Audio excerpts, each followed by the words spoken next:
Dikur fliste ashpër ndaj Kinës, të cilën e akuzonte si shtet që e ka mashtruar SBA-n si askush tjetër.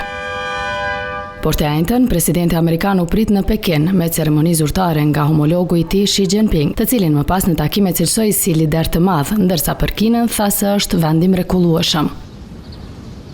Dy liderët nisën bisedimet 2 ditore me synimin e ruajtjes së frymës pozitive në marrëdhëniet mes vendeve. Marrëdhënia stabile mes Kinës dhe Shteteve të Bashkuara të Amerikës i sjell dobi gjithë botës. Kur bashkëpunojmë, të dyja palët përfitojnë. Kur përplasemi me njëri tjetrin, të dyja palët humbin. Është nder të jem me ju, është nder të jam miku juaj dhe marrëdhënia mes Kinës dhe SBA-s do të jetë më e mirë se kur më parë. Përveç çështjeve tregtare, Donald Trump pritet i kërkojë Kinës të ushtrojë presion ndaj Iranit për arritjen e marrëveshjes me SBA-n, e cila do të jepte fund konfliktit në lindjen e mesme.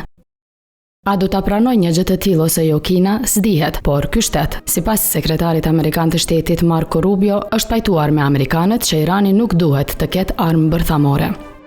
Nga ana tjetër, kreu i shtetit kinez ngriti çështjen e Tajvanit, ishullit vetë qeverisës që Kina e konsideron pjesë të territorit të saj, duke theksuar se ky vend mbetet çështja më e rëndësishme dhe më e ndjeshme në marrëdhëniet SBA-Kin, duke shtuar se menaxhimi i gabuar mund t'i çojë në konflikt.